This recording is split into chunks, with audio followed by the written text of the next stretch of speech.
Welcome to God with George Ortega and Joshua Bond. This is episode number 33. I'm recording it on Monday, December 7th at 1:24 p.m. Eastern Time. Josh isn't going to be with us this episode. There might have been a mix-up.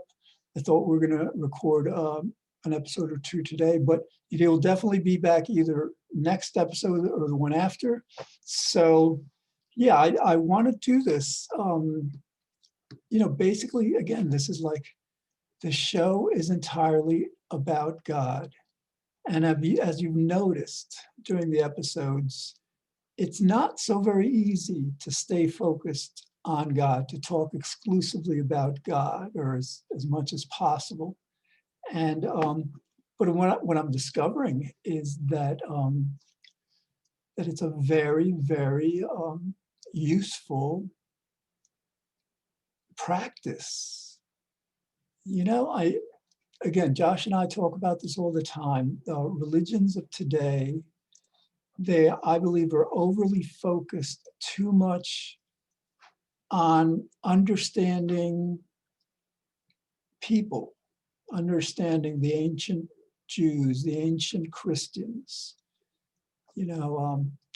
ancient Buddhists, but within the monotheistic religions, Judaism, Christianity, Islam, I do believe there's just all right, so like I'm doing exactly what is the challenge not to do. So again, like while explaining, in the process of explaining, what the challenge is, I think I think I explained.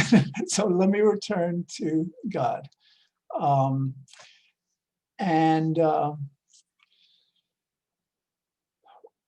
This is like, and I'm glad I'm doing this show on my own. I'm going to probably encourage Josh to do episodes on his own as well, because it's a different kind of experience, to talk 28 minutes, try to talk 28 minutes completely about God.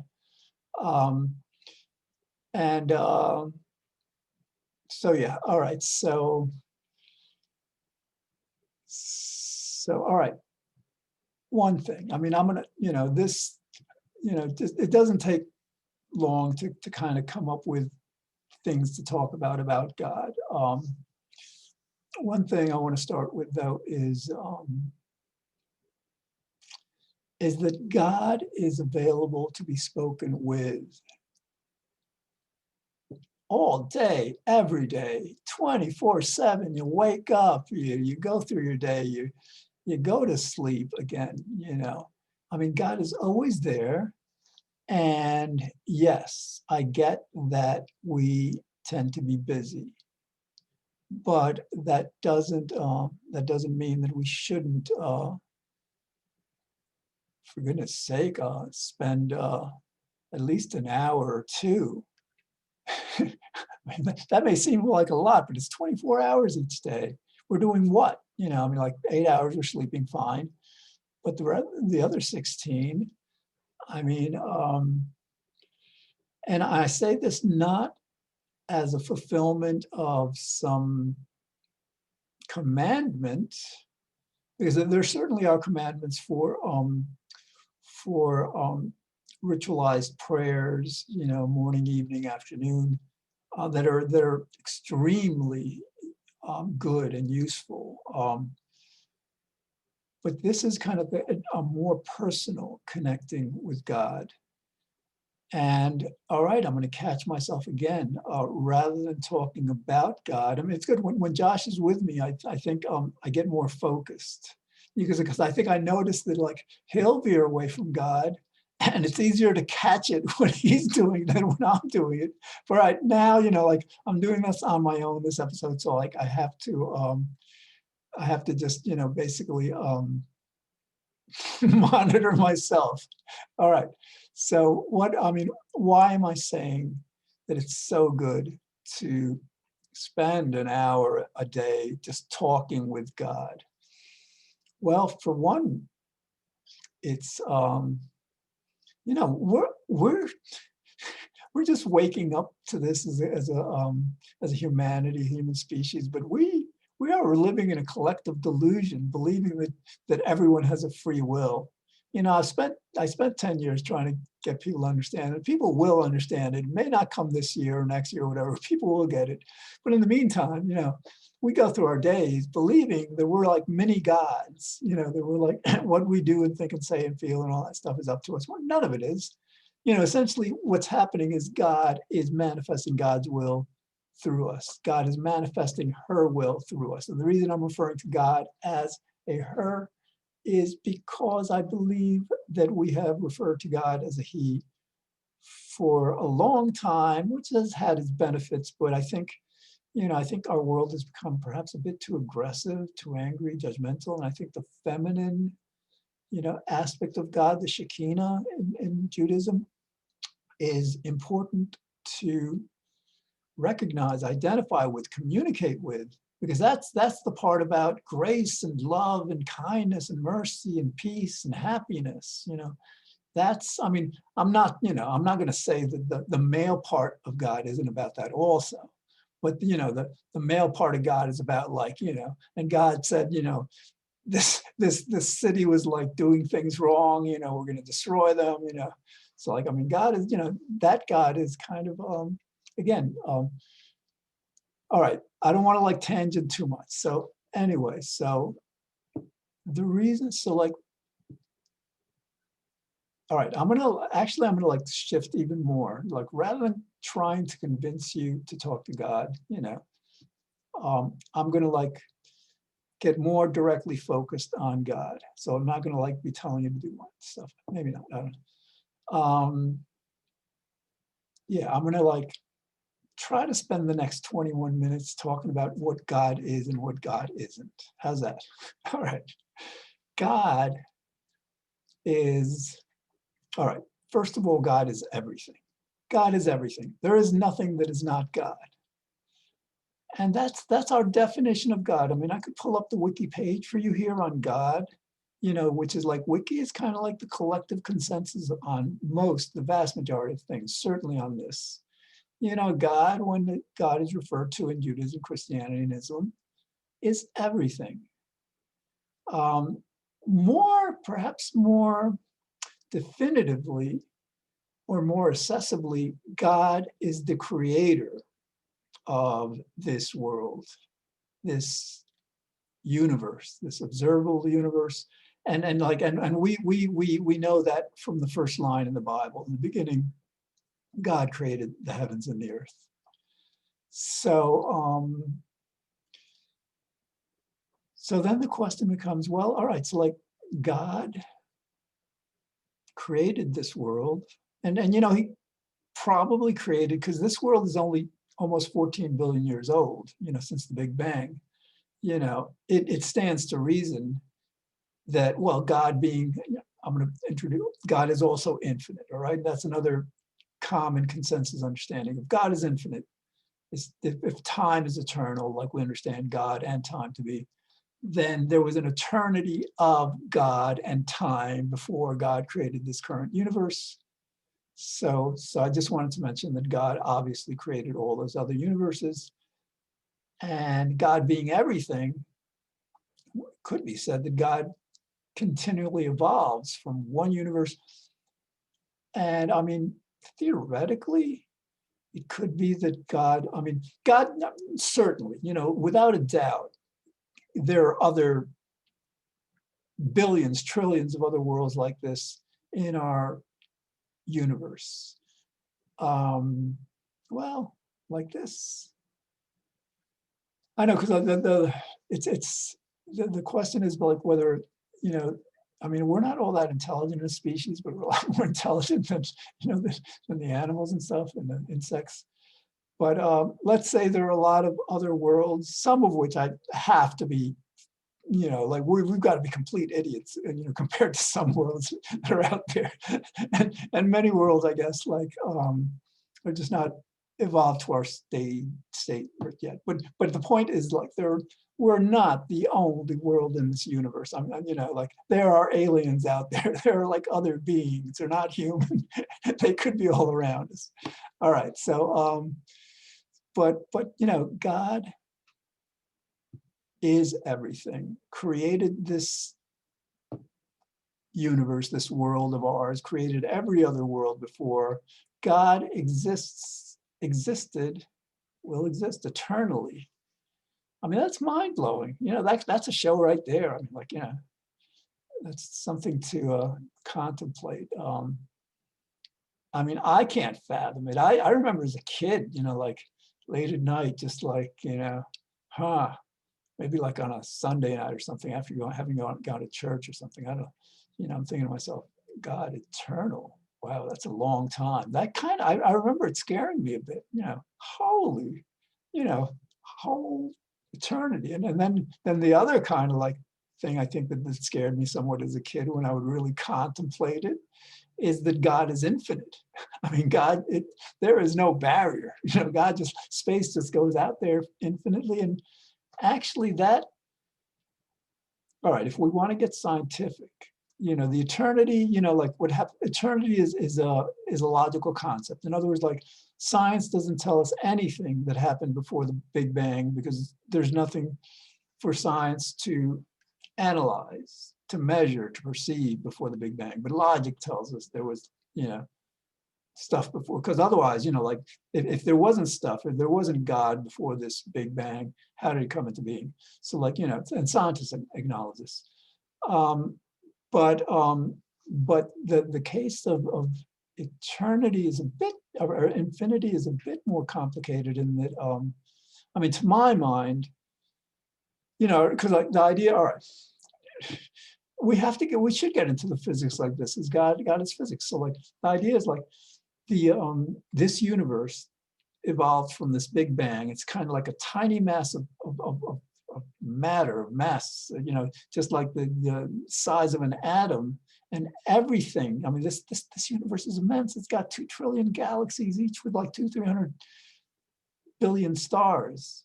And all that mass energy was packed into like this tiny little thing, you know, about the size of an atom or something, I don't know. And then it just like expands into whatever it is, you know, all these galaxies. And this is cool. This is kind of like a scientific understanding, because this is all God, you know, God expanded God. But, you know, here's the thing, like now we bring logic into it. Okay, so like, you know, the Hubble telescopes can see out into the known universe where we can observe. And, you know, we used to think there were only like 200 or 300 billion galaxies out there, each with 200 or 300 billion stars. But now we understand that there are 2 or 3 trillion, wait a minute, 200 or 300 billion galaxies, sorry. Now recently, the latest estimate is that there's 2 or 3 trillion galaxies out there. And see, the thing is, that's as far as our telescopes can measure. Like if they can measure more, you know, we would presumably see even more. And like,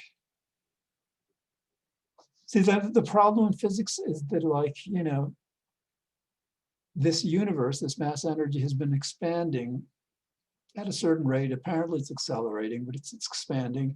And then you would think that, like, you know, however strong our telescopes were, that you'd reach a point where they wouldn't be able to see anymore, because there wouldn't be any more, logically, theoretically. And that doesn't make sense to me. You know, in other words, like, you know, for example, if the universe was the size of an atom, all these, you know, 2 trillion galaxies compressed to that size, and imagine the energy, the mass energy in that tiny little atom, or, you know, size, whatever, universe. Oh, now I lost my train of thought. This stuff is mind-blowing, I'm gonna tell you. All right, let's see if I can find it again. And this is all God, you know, God is talking through me. So when, you know, when I lose my train of thought, it's like God is saying, all right, pause, you know, we'll come back maybe. So, all right, so like, yes, this tiny universe expanded, but then the question logically is, what did it expand into? You know, because our logic tells us that, you know, there has to be geometry. Basic geometry says it has to have expanded into something. Now, you know, the physics textbooks say, well, No, the expansion was the universe, which in a certain sense is right. In other words, like it didn't expand into space per se. Space expanded, but again, if our geometry tells us that this space expanded into something, we may not want to call it space. But so anyway, that's the difficulty with the concept of infinity applied to God, God being infinite. So all right, so that was a bit too scientific. Let's get back to a personal understanding, conception of God. I started by suggesting it's really, really good to talk with God. Now, I talk with God, but not nearly as much as I could. And I'm not sure I have a good answer why. Well, it takes work, but well, yeah, one reason I never get an answer. No, I mean, actually, I want to go to this. This is like, that was a joke, but very seriously, I get answers all the time. In other words, like you ask, and you don't even have to believe in God really to do this. I mean, like, or you don't have to be religious. Like you ask God a question. God, like, what should I do this afternoon? What should I do later tonight? What should I do this weekend? And then you're going to have either thoughts about that or not. You'll have a thoughts, well, maybe do this, or maybe God will just completely, distract you and have you think about something else. But whatever the case, whatever those thoughts that you're having after you ask God this question are God's response. God, maybe with some people, apparently, God speaks to them in such a clear, resonant tone that they actually hear it. I'm not graced in that way. Some people apparently are. But for the rest of us, it's like we don't need to have that prophetic ability to logically, rationally understand that when we talk to God and we wait for an answer, those thoughts that we're having are God talking to us. It actually gets more complete like that than that, and actually a bit more surreal in a way, because when you think about it, God being everything, God being all powerful, okay, just everything being up to God. That means that, like, what we choose to talk with God about, to ask God, that's actually also God. You're not coming up with these, things to talk to God about of your free will, because you don't have a free will. You have a God's will. And I'm not going to get into that now, but like check out any of my Exploring the Illusion of Free Will YouTube series or whatever. I think they're available in podcast also. Yeah, so it's all God. It's like, God is, I mean, and you can, this isn't that surreal. In other words, like if you create a movie, well, write a book, because a movie involves other people. You got to get actors and all that stuff. But with a book, you're a novelist, and you write a novel, it's all you. It's all you. The things the characters are saying are you. The things the characters are feeling are you. Everything about that novel is you. And so that's the same thing with God. This is God's world. It's like God created this book. And yeah, now, all right. So let's actually get, more surreal with this. We human beings have, and I've said this before, but you can't say this enough. We human beings have memories. We remember things, from the past, and it's stored in our unconscious, unfortunately. And that means that, like, if we're lucky, we can access it, retrieve it, and, think about it, talk about it. But even when we do that, it's not like it's a crystal clear memory of whatever it is, right? It's kind of like hazy, foggy, whatever. Not so with God's memory. With God's memory, it's like a sieve. No, it's not like it. God does not forget anything. Okay. And this is like, God knows because God is everything.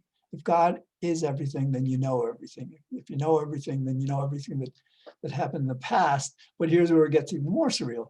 It's not just that God knows everything. For example, every thought you've ever had, every feeling, every moment of your life. It's not as if God has that stored in God's memory, in her memory. Again, I'm going to refer to God as a she as much as I can, because I think it's a good thing. So it's not just that, it's that God is omniscient, all-knowing. So, before the Big Bang was created, God knew every thought, feeling, word, action you'd be doing throughout your entire life, you know? And like, even from now, from this day to the rest of your life here on earth, God also knows that completely. So now here's where it gets even more surreal. And this is why it's so cool to think about God and talk about God, because it gets more and more amazing. So like, God perceives, knows, is aware of every moment of existence throughout the entirety of eternity. A trillion worlds before this current world that began with the Big Bang. God knew and knows everything about all those worlds. And God also knows everything about all the other worlds that are yet to come after this one. And naturally, God knows everything about. So like, and this actually, I don't want to mischaracterize physics, because there are some theories that hold that the past, the present, and the future are happening at once. And I think there's some flaws in that from a physical, human perspective and all. But when applied to God, that really is the way it is. So, and like, to think about God, to talk about God, you want to talk about mind expansion. We read books and watch movies, and we we see works of art, dance, music, to get amazed. We watch sports for that kind of amazement. People like, they blow our minds with the things they do, but this, just contemplating God, the attributes of God, naturally, that God is everything, that God is all powerful, that God created everything, that God knows everything. It just like, it kind of allows you to expand your consciousness. And that's the purpose of this series, because basically, as a species, with monotheism, Abraham got us started. There was actually an Egyptian pharaoh before Abraham that kind of like worshiped the sun as a mono god or whatever. But no, the current understanding of God we have, because like even without God, this Egyptian pharaoh, Akhenaten, I believe, he proclaimed that only he could talk with God, whereas like the Abrahamic God, the Judeo-Christian Islamic God, is a God that we can all talk with. So today really is a different kind of God. So Abraham introduces God to the world, and 3,000, however long ago it was, years later, we don't have as strong a recognition, interaction with this God as we could.